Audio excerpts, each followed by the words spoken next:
मैं हूं Tarak Chaudhary. DGF livestock channel को सब्सक्राइब कीजिए और बेल आइकन को प्रेस कीजिए हमारी नई वीडियो को सबसे पहले।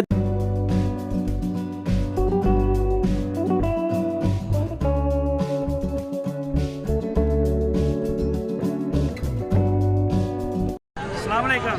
वालेकुम सलाम। नाम की है? मोहम्मद सलीम। कितों आए ने? भावलपुर। अच्छा, ए जोड़ी का की मंग रहे हैं?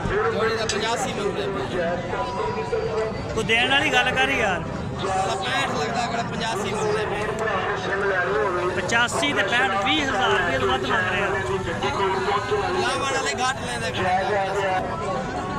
ਨਹੀਂ ਤੇ ਤੁਸੀਂ ਇਹਦਾ ਲੱਗਦਾ ਕਿੰਨਾ 65 ਪਿਆ 65 ਲੱਗਦਾ ਤੇ ਦੇ ਦੇ ਜਾ ਆਰਾਮ ਨਾਲ ਸਕੂਨ ਨਾਲ। 66 ਦੇ ਕਿਤੇ ਐਨ ਪਿਛੋਂ 1500 ਕਿਰਾਇਆ ਮਾਰੀ ਗੱਲ। 65,000 ਰੁਪਇਆ ਫੜ ਜੇਬ ਚ ਪਾ, ਗੱਡੀ ਦੀ ਕੰਡ ਤੇ ਹੋ। 66 ਦੇ ਕਿਤੇ ਐਨ ਪਿਛੋਂ 1500 ਕਿਰਾਇਆ ਹੈ। 67 ਮੈਂ ਖੁਦ ਬੋਲ। ਅੱਛਾ, ਅੱਜ ਗਾਹਕ ਘੱਟ ਹੈਗਾ ਮੰਡੀ ਦਾ। ਬੰਦਾ ਹੈ ਬਹੁਤ ਸਾਰਾ ਦੂਸਰੇ ਬੱਚੇ ਕਿੱਥੇ ਨੇ ਤੇਰੇ ਦੂਸਰੇ? ਸਾਹਮਣੇ ਦੂਏ ਛੋਟੇ ਲਈ। ਅੱਛਾ, ਇਹਨਾਂ ਦਾ ਕੀ ਮੰਗਣਾ ਚਾਰਾਂ ਦਾ? ਇਹ ਆਪਣੇ ਨਹੀਂ ਆਪਣੇ ਉਹ ਖੜੇ ਨੇ। ਇੱਕ ਉੱਪਰ ਲਾ ਦੇ, ਇੱਕ ਉਹ ਵਿਕ ਗਿਆ ਮੇਰਾ ਗਿਆ। ਇਹ ਜਿਹੜਾ ਹਾਂ ਇੱਕ ਹੀ ਹੋਈ ਸਾਹਮਣੇ। ਇਹਦਾ ਕੀ ਮੰਗ, ਇਹਨੂੰ ਪਰੇ ਕਰਿਓ ਮਰਾਇਆ। ਇਹਦਾ ਕੀ ਮੰਗ ਰਹੇ ਬੱਚੇ ਦਾ? 46,000। ਇਹਦੀ ਉਮਰ ਕਿੰਨੀ ਕਾ? 2 ਸਾਲ। ਅੱਛਾ, ਖੀਰਾ ਹੀ ਆ। ਇਹਦੀਆਂ ਬੋਟੀਆਂ ਕਿੰਨੀਆਂ? ਬੋਟੀਆਂ ਫਿਰ ਸਿੱਧਾ ਕਰਨ ਨਾਲ ਹੀ ਆ। ਨਹੀਂ ਅੰਦਾਜ਼ਾ ਹੁੰਦਾ ਨਾ ਕਸਾਈਆਂ ਦਾ। 2.5 ਮਣ 2.5 ਮਣ।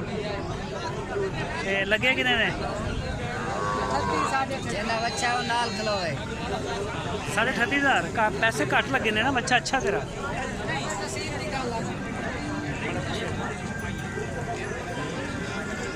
नहीं बच्चा खैर तेरा सोना हुआ चुलस्तानी है ना। चलो ठीक हो गया।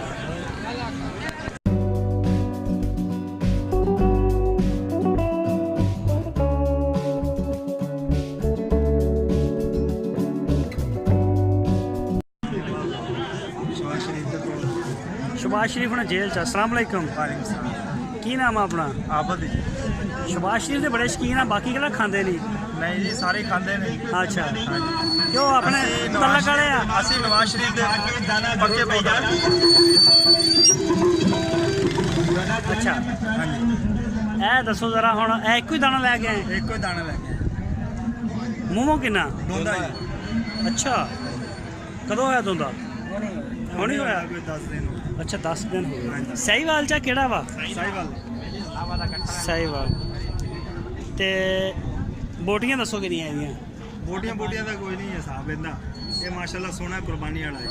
ਨਹੀਂ ਉਹ ਤਾਂ ਨਜ਼ਰ ਹਿਸਾਬ ਨਹੀਂ ਲੱਗਾ। ਅੱਛਾ, ਬੋਟੀਆਂ ਦਾ ਹਿਸਾਬ ਨਹੀਂ ਲਾਇਆ। ਚਲੋ ਜਿਨ੍ਹਾਂ ਨੇ ਖਾਣਾ ਜਾਂ ਜਿਨ੍ਹਾਂ ਨੇ ਲੈਣਾ ਆਪੇ ਹਿਸਾਬ ਲਾ ਲੈਣਗੇ। ਤੁਸੀਂ ਹੁਣ ਆਪ ਦਾ ਹਿਸਾਬ ਦੱਸੋ ਕੀ ਦੱਸੀ ਵੀ ਤੁਹਾਡਾ ਕੀ ਹਿਸਾਬ ਆ? 1.5 ਲੱਖ। ਹਾਂਜੀ। ਅੱਛਾ, ਬੜੇ ਪੈਸੇ ਮੰਗਦੇ 1.5 ਲੱਖ ਰੁਪਏ। ਜੀ ਇਹਨਾਂ ਦੇ ਪੱਠਿਆਂ ਦੇ ਪੈਸੇ ਨਹੀਂ ਪੂਰੇ ਹੁੰਦੇ। ਤੇ ਆਵਾਮ ਕਿੰਨਾ ਕੁ ਲਾ ਰਹੀ ਹੈ? ਆਵਾਮ ਲਾ ਰਹੀ ਹੈ ਜੀ ਲੱਖ ਰੁਪਇਆ। ਤੇ ਜ਼ੇਨ ਕਿੱਥੇ ਕੁ ਹੈਗਾ? 1 ਤੋਂ ਘੱਟ ਨਹੀਂ। 1.30 ਤੋਂ ਘੱਟ ਨਹੀਂ ਦੇਣਾ। ਚਲੋ ਠੀਕ ਹੋ ਗਿਆ ਸਰ, ਬਹੁਤ ਮਿਹਰਬਾਨੀ, ਸ਼ੁਕਰੀਆ।